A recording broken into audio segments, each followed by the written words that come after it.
Good morning and welcome. Before we begin our service, let us take a moment to share in our stone ritual.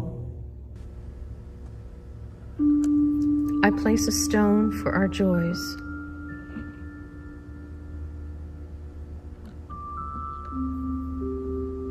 One for our sorrows.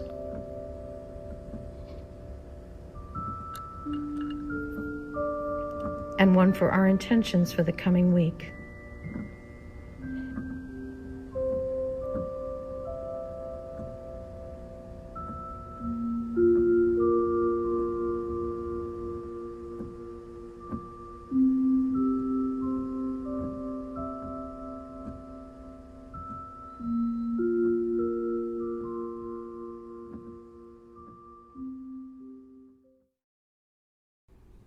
The UUCT care team follows up with congregants who are experiencing joys or sorrows. The care team also addresses needs of congregants. The care team can be contacted by email at careteam@uutampa.org. And now to our service.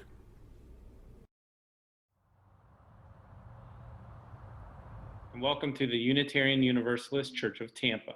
I am Joe Holtry, your worship associate for this morning's service.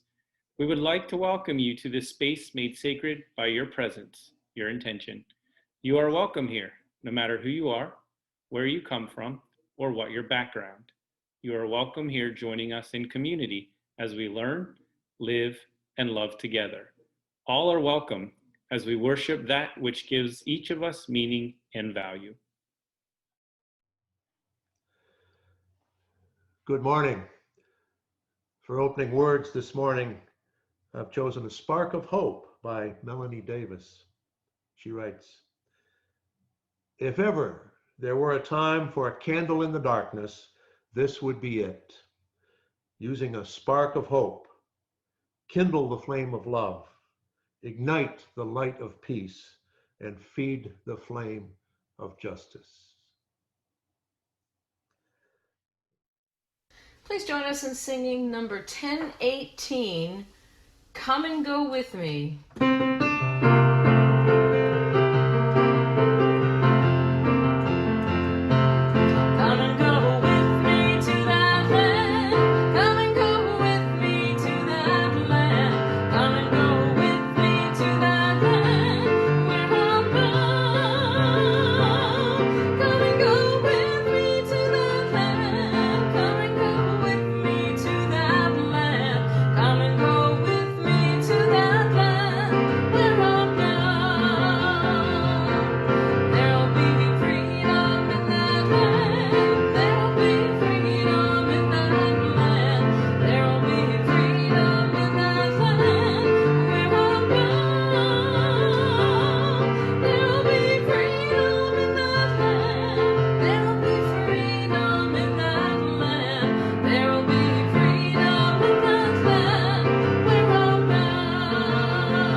This week, we are joined by guest minister, Reverend Jim Macomber. The Reverend Dr. James Macomber grew up near Cleveland, where he began attending a Unitarian church in about the 4th grade.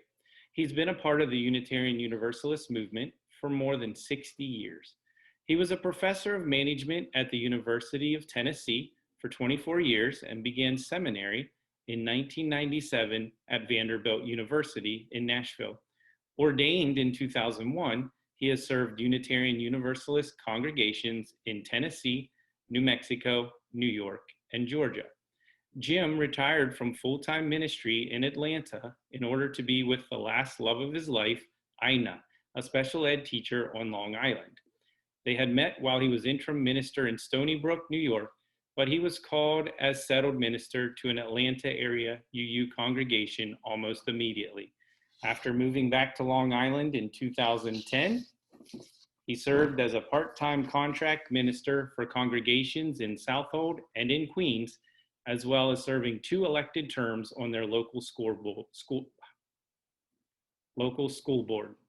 Ina retired after 40 years in public education, and they moved to Palm Harbor in the summer of 2018. I've chosen an Aesop fable once again this morning. This one is entitled Belling the Cat, which a lot of people are familiar with, and it's one of my absolute favorites. It's about how we often have ideas, but the real challenge is making those ideas real in the world, and that's kind of the subtext of my message this morning. So here it goes. The mice once called a meeting to decide on a plan to free themselves of their enemy, the cat. At least they wished to find some way of knowing when she was coming, so they might have some time to run away. Indeed, something had to be done, for they lived in such constant fear of her claws that they hardly dared stir from their dens by night or by day. Many plans were discussed, but none of them was thought good enough. At last, a very young mouse got up and said, "I have a plan that seems very simple, but I know it will be successful. All we have to do is to hang a bell about the cat's neck. When we hear the bell ringing, we know she will be coming immediately, and we know to run away." All the mice were very much surprised that they had not thought of such a plan before. But in the midst of the rejoicing over their good fortune, an old mouse arose and said, "I will say that the plan of the young mouse is very good, but let me ask one question. Who will bell the cat?"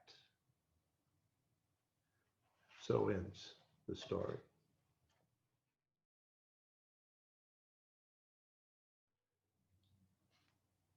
It is the time of Advent, the 4 weeks just before Christmas. During the Advent season, David Rankin writes, we celebrate the qualities of faith, hope, love, and joy. Yet these must be viewed through the prism of paradox. No faith is worthy without the capacity to doubt all things, for then it is only credulity. No hope is possible without the specter of defeat in the wings, for then it is only dreaming. No love is strong without the dread of loss in the heart, for then it is only passion. No joy is complete without the certainty of sorrow in the future, for then it is only frivolity. Thus, it is wrong to mislead people with simple notions, for they distract us from the fullness of life. After all, the seas have storms, the clouds have lightning, and the roses have thorns forever. Let us share together a moment of silence.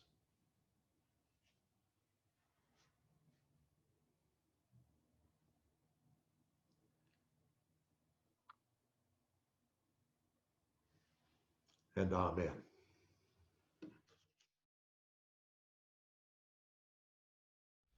Please join in singing number 298, Wake Now My Senses.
good day once again.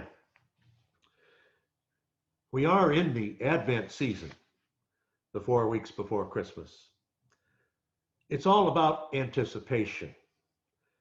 Our Christian sisters and brothers anticipate the birth of Jesus. But Advent carries meaning for those of us not so committed to Christian traditions, too. It may be about the feelings of generosity, the secular aspects of Christmas that overtake us at this time of year. But this year is different. We anticipate vaccines. We anticipate being able to gather together once again. And we anticipate the resurrection of a functioning, compassionate, empathetic, and honorable incarnation of government. Yet we are about to be faced with a serious dilemma, a conundrum of the first order. Shall we seek to hold those who have made a travesty of our laws, institutions, and norms legally accountable? Or shall we simply try to put all the scofflaw activity behind us and try to move toward some sense of national unity, of reconciliation? Prosecute or not? As I compose my thoughts, I don't know what the future holds, but I have been thinking about the second of our 7 Unitarian Universalist principles, the one that reads, justice, equity, and compassion in human relations. Over the years, I've heard several ministerial colleagues say something like this: the second principle is our most ignored principle because it's difficult for us to get our arms around it. The second principle almost seems to be a corollary to the first principle, our lead principle, the one which affirms a condition, the inherent worth and dignity of every person. To me, the second principle lifts up actions that support the first. The second helps to answer the question, how shall we go about affirming inherent worth and dignity? By promoting justice, equity, and compassion is one answer. But it's far from a precise, definitive answer to this question. We may very well have different ideas about what these terms mean, not to mention widely varying ideas about how to go about supporting them. Prosecute or not? It seems to me a worthy subject right now, as we as a nation are absolutely going to struggle with anger and a desire for retribution against the other side. We as UUs are called to rise above the strife and honor everyone's worth and dignity. Yet we will not agree on how to proceed, to prosecute or not. The coming weeks, months, and years are not going to be easy in this regard. One answer is to take a close look at our second principle, justice, equity, and compassion. And that is what I seek to do today. So how shall we, as UUs, support the formation of justice, equity, and compassion? And even more fundamentally, what do we mean by justice, equity, and compassion? My answer may differ from how you would answer these questions, and that's okay. What I see as important is that we devote both thought and spiritual energy to reflecting on these issues, and that may lead us toward some coherence in our views on the second principle, which in turn may help us navigate the inevitable conflicts we face. Justice, equity, and compassion are objects of action. We will exhibit compassion, empathy, as we work for justice, for an equitable society. But what do we mean by agreeing to affirm and promote? And what about these objects, justice, equity, and compassion? Note that we are not saying merely to believe in, or wish for, or pray for justice. Nor do we really say that we agree to fight for justice. Rather, we agree to be active in seeking justice and equity, somewhere in between being passive and belligerent. If we are to pursue justice and equity actively, we cannot isolate ourselves from the larger community and simply sit around on Sunday mornings being sympathetic to those suffering injustices, wishing inequities away. Theodore Parker was one of the great Unitarian preachers and theologians of the 19th century. Parker avowed this elegant thought: the moral arc of the universe is long, but it bends toward justice. Some people ascribe this aphorism to the Reverend Martin Luther King Jr., but he borrowed it from Parker. Most of us do not believe that divine power bends morality ever so slowly toward justice. The bending is neither automatic nor inexorable. Humans are the agents of justice and hence injustice. Bending toward justice depends on people who feel compassion, equity, and justice as imperatives of their faith. Wishing won't work. Parker's statement was a confession of faith in humanity to cause that arc to bend. Our second principle provides a path, a plan for us to do our part in pushing, heaving together on that arc to make it bend toward justice. Much as we might like to divorce religion and politics from one another, we cannot both live up to our principles and ignore what is going on in the wider society.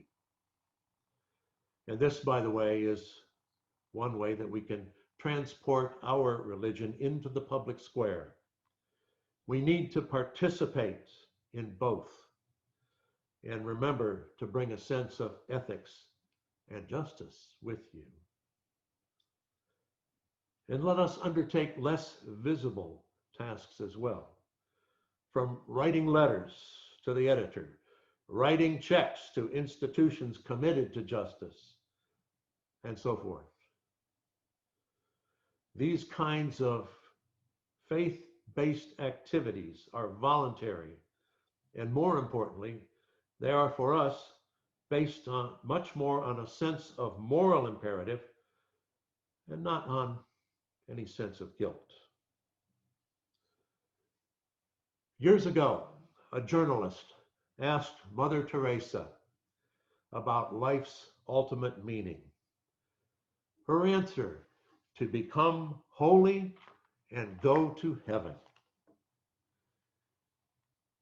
The Reverend Eugene Pickett, then president of the Unitarian Universalist Association, answered that meaning of life question like this: the purpose of life is to become whole and to create a heaven on earth.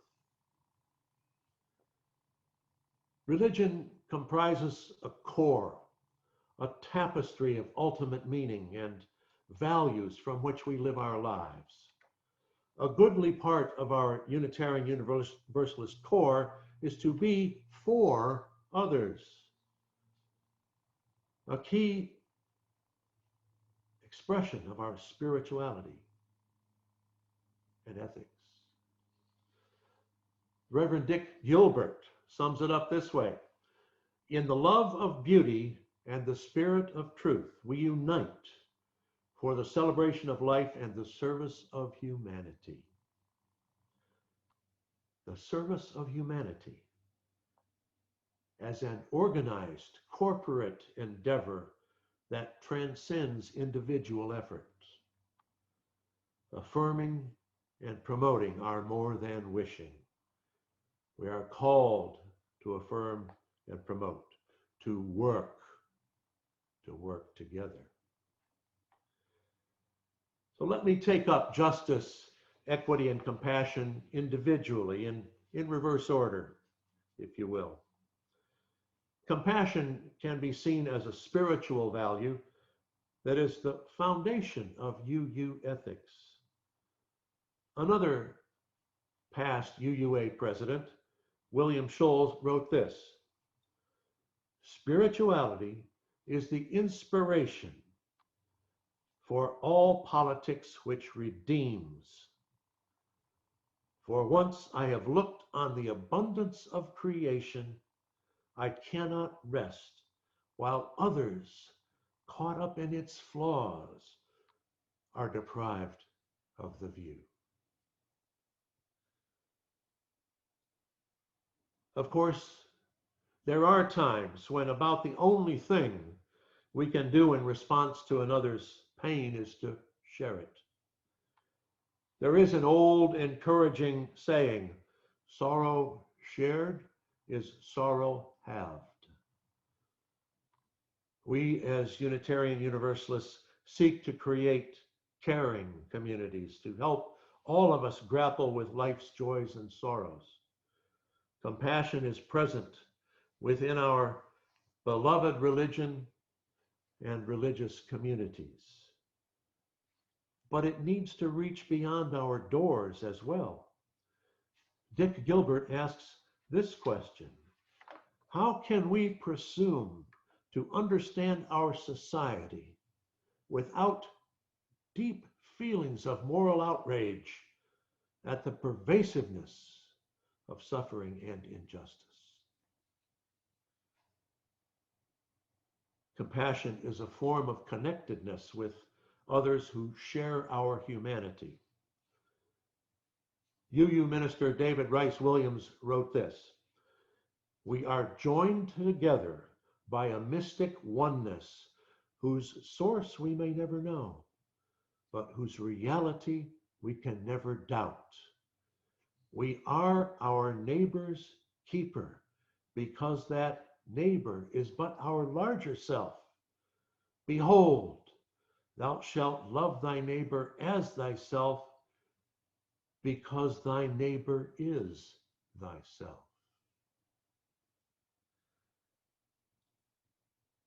Equity does not imply some sort of communist-inspired scheme of everybody putting their stuff in a great pile and handing out items, one per customer, so that everyone has equal amounts of everything. Equity does not imply precisely equal shares. There should be rewards for taking true risks, for invention and innovation. But distribution, while unequal, should be fair. We are not talking about everyone being the same. Equity implies fairness, not sameness. Fairness, unfortunately, is not built into the operation of free markets.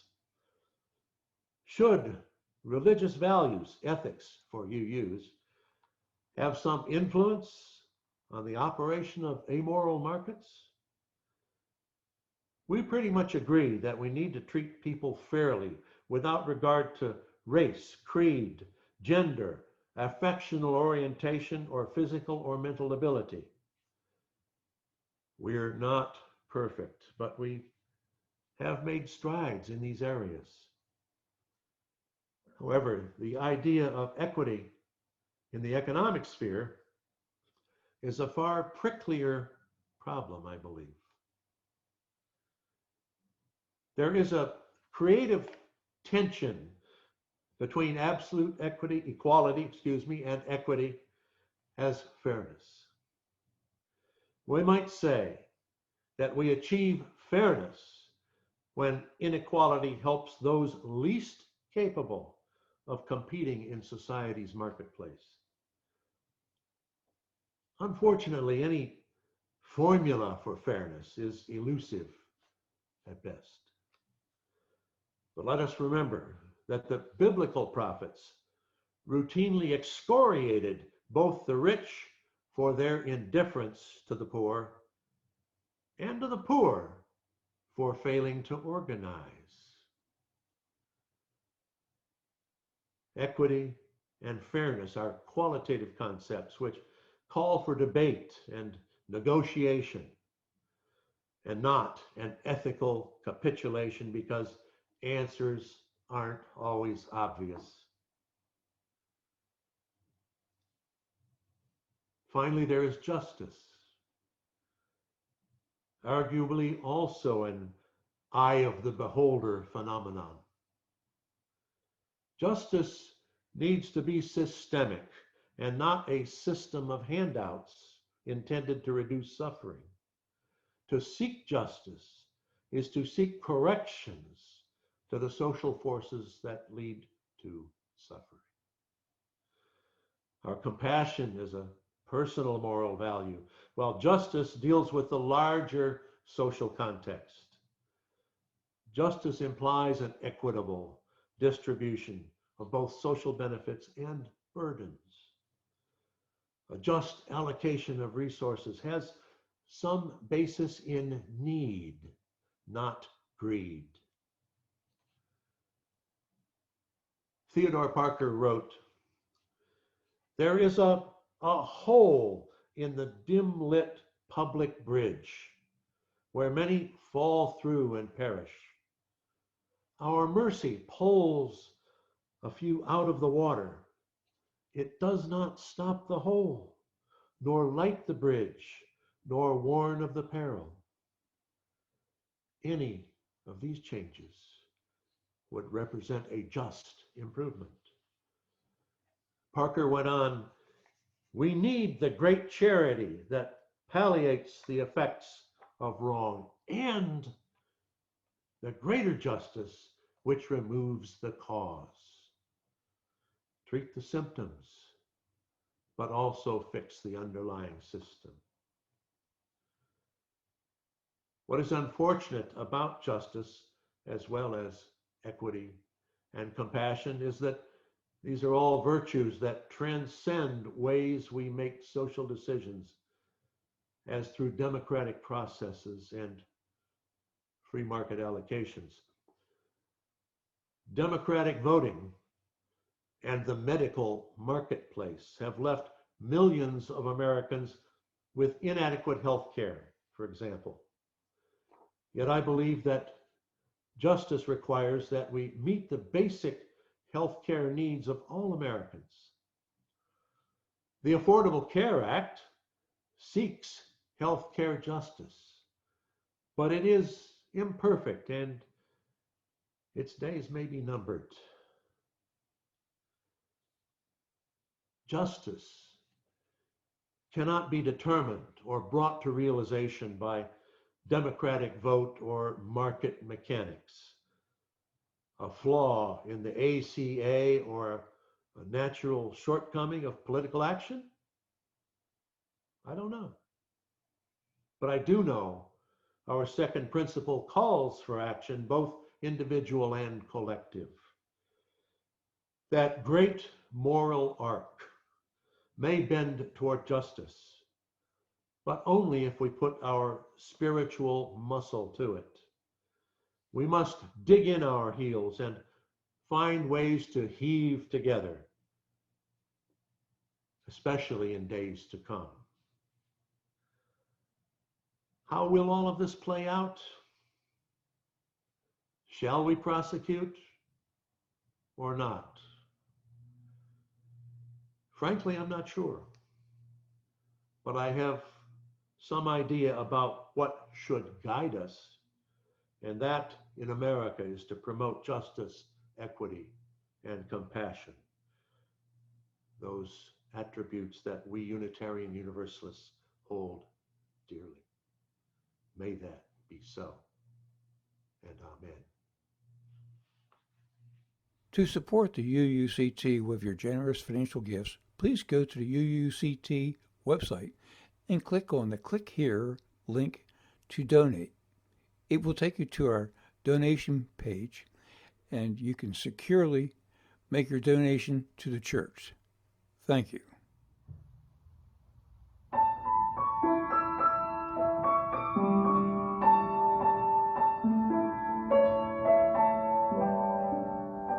In the stillness of this moment, there is peace.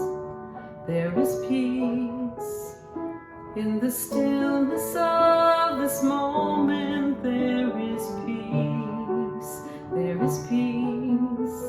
And I rest and trust and breathe and know that in the stillness of this moment there is peace.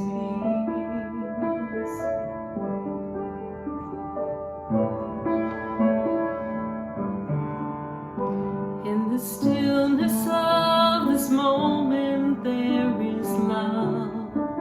There is love. In the stillness of this moment there is love.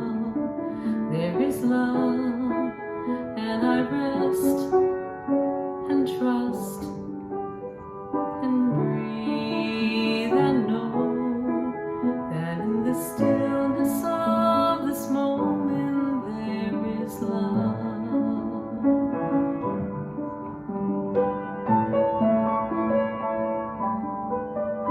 In the stillness of this moment I am peace. I am peace. In the stillness of this moment I am peace. I am peace. And I rest and trust and breathe and know that in the stillness of this moment I am peace.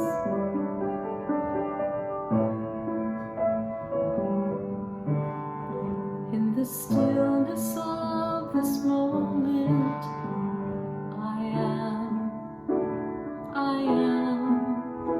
In the stillness of this moment, I am. And I rest and trust and breathe and know that in the stillness of this moment I am. In the stillness of this moment there is peace.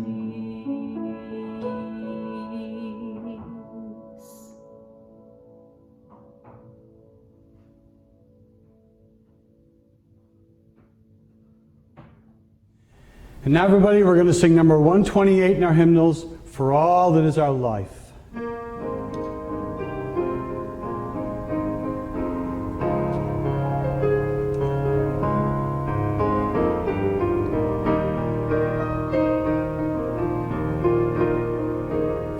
For all that is our life, we sing our thanks and praise.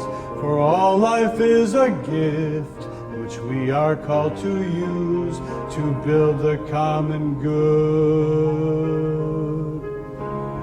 and make our own days glad.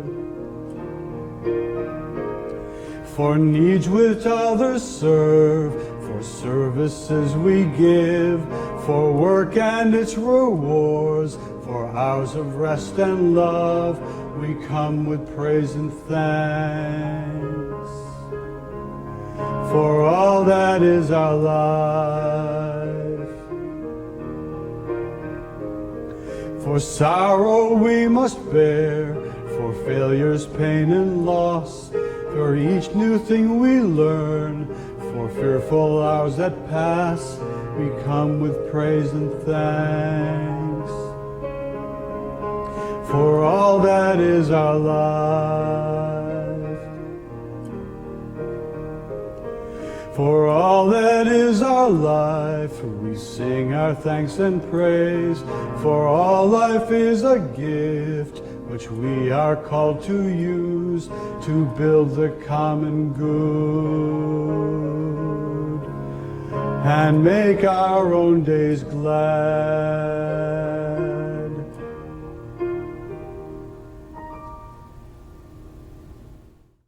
Let me share closing words from Tom Scotty. It's called A Power at Work in the Universe. My friends, there is a power at work in the universe. It works through human hands, but it was not made by human hands. It is a creative, sustaining, and transforming power. And we can trust that power with our lives and with our ministries. It will sustain us whenever we take a stand on the side of love, whenever we take a stand for peace and justice, whenever we take a risk. Trust in that power. We are together held by that power. Let us all go and make peace and justice and equity and compassion in the days to come. Amen.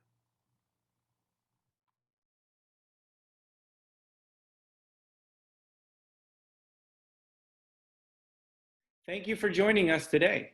We look forward to the time when we can be in each other's presence again. Until then, be strong, be well, be true, be loving,